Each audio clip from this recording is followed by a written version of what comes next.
పరిచయం లేని మల్కాజ్గిరిలో నిలబెట్టడం దేనికి? నువ్వు ఏం చేయాలనుకుంటున్నావు తద్వారా? కాంగ్రెస్ పార్టీ కార్యకర్తలు లేరా? కాంగ్రెస్ పార్టీ కోసం మొత్తం జీవితాలను త్యాగం చేసినటువంటి బిడ్డలు అనేక మంది ఉన్నారు కదా, వాళ్ళని ఎందుకు పెట్టలేకపోయినావు? వాళ్ళ చేవేళ్ళ అటు క్లియర్ అయిపోయింది, మల్కాజ్గిరి ఇటు క్లియర్ అయిపోయింది, మహబూబ్ నగర్ అటు క్లియర్ అయిపోయింది. ఒక విషయం చెప్తా ఉన్నా, కాంగ్రెస్ పార్టీ మేము ఇప్పటికి నమ్ముతా ఉన్నాం. రాహుల్ గాంధీ గారు కులగణన దేశవ్యాప్తంగా చేస్తా అంటున్నాడు, దాన్ని నమ్ముతున్నాం మేము. కాంగ్రెస్ పార్టీ ఏ విధానంలో తప్పేం లేదు, ఆయన చెప్పింది కరెక్టే, కానీ ఇంప్లిమెంట్ చేయాల్సినటువంటి గవర్నమెంట్ మిస్లీడ్ చేసింది ఆయనని.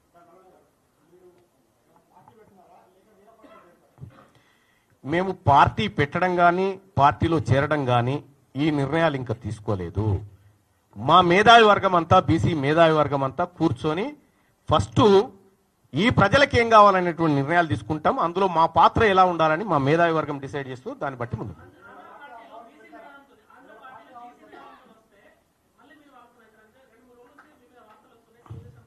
ఇగో మీరు రాసుకుంటే నేనేం చేస్తా భాయ్ సాబ్, మీరు వార్తల్లో అంటే ఇప్పుడు ఎత్తుకుంటే ఎక్కి కూర్చునడానికి, దించితే దిగడానికి ఏం సిద్ధంగా లేదు, ఆచితూచి అడుగులేస్తాం. ఆయన సర్వేనే అది, జానారెడ్డి గారు సార్.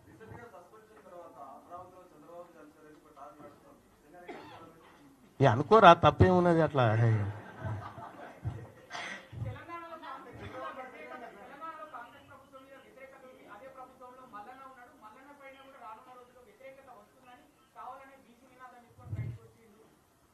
ఇప్పుడు తీన్మార్ మల్లన్నకు ఏమన్నా స్వార్థమో ఇంకోటో ఉంటే, నేను ప్రభుత్వంలో ఉండి ముఖ్యమంత్రి గారు భుజం రాసుకుంటా తిరిగి ఏదైనా పని చేసుకొని ఏదన్నా నా స్వార్థాలు నెరవేర్చుకుంటా.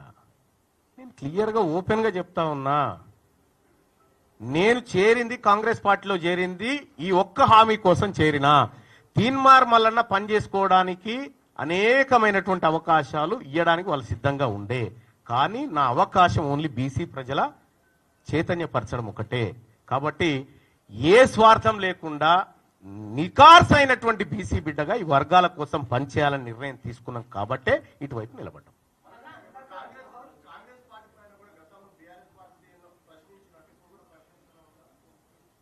ఇప్పుడు ఒకటేం చెప్తా ఉన్నా, నేను ఒకరోజు ఒక ఛానల్లో పనిచేసినప్పుడు ఆ ఛానల్ కింద కొంతమంది వచ్చి ధర్నా చేస్తున్నారు. తీన్మార్ మల్లన్న అరెస్ట్ చేయాలి, తీన్మార్ మల్లన్న మీద కేసు పెట్టాలని ధర్నా చేస్తుంటే ఆ వార్త ఎవడేయకపోతే మళ్ళీ నేనే తీసుకుపోయి చేసిన. ఒకవేళ నేనేమైనా తప్పు చేసినా మీరెట్లయితే ప్రశ్నిస్తారో, ఏ పార్టీ ఏ ప్రభుత్వం ఉన్నా ఇదే విధానంలో ప్రశ్నించడం ఉంటుంది. నిజంగా కాంగ్రెస్ పార్టీ బీసీలకు ఏ పొరపాటు సరిపోయిందా, సర్వే సరిదిద్దుకుంటాం, మంచిగా చేస్తాం అనేటువంటి మాట చెప్తే చేయమని ఎంకరేజ్ చేస్తాం.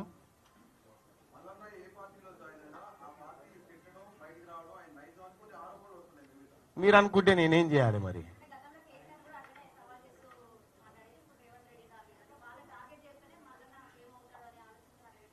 తీన్మార్ మల్లన్న నాయన చిన్న వార్డు మెంబర్ కూడా కాదు ఫస్ట్ ఆఫ్ ఆల్.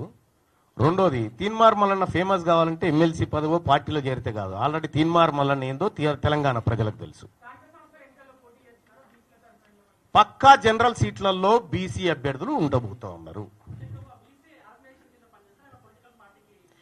అన్ని బీసీ సంఘాలను ఒకే వేదిక మీదకి తీసుకురాబోతా ఉన్నాం. అన్ని బీసీ సంఘాలను, అన్ని ఎక్కడెక్కడైతే బీసీ సంఘాలు ఉన్నాయో అందరినీ ఒకే వేదిక మీదకి తీసుకొచ్చి ఒకే ప్లాట్ఫామ్ తయారు చేయబోతాం.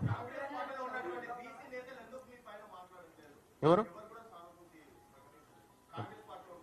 ఒక విషయం చెప్తా ఉన్నా, తీన్మార్ మల్లన్న ఎవరు సానుభూతి కోసం వెయిట్ చేయడు first of all.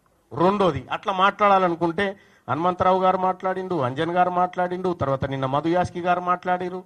నేనేమంటున్నంటే Teenmar Mallanna ఎవరు సానుభూతి పాట కోసం పనులు చేసే వ్యక్తి కాదు. ఫస్ట్ ఆఫ్ ఆల్ నేను దాన్ని పెద్దగా పట్టించుకోను.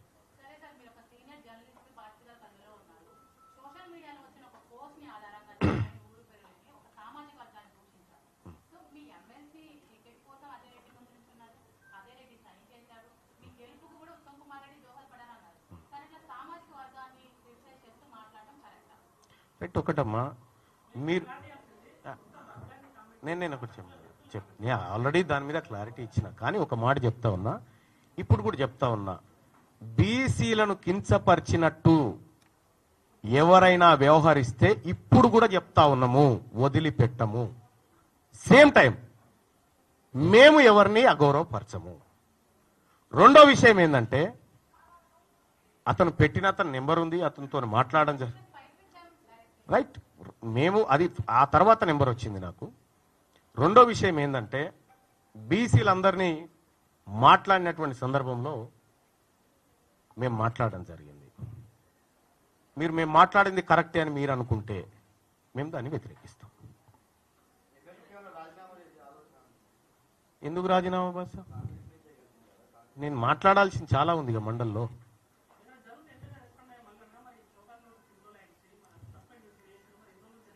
మీరు 3-4 రోజులు నడిపోద్దా మరి ఇదంతా?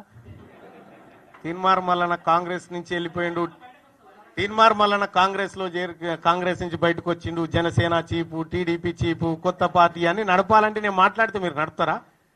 ఓ 10 రోజులన్నా ఈ చర్చ జరగాలి కదా.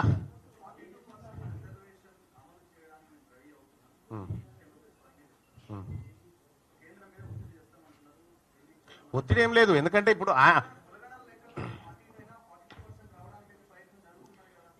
నేనేమంటున్నా, ఒకరి తర్వాత ఒకరు.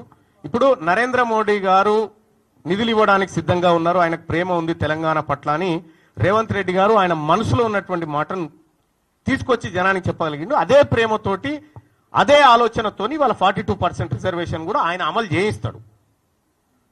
ఆయన మీదనే ఉంది ఆ బాధ్యత.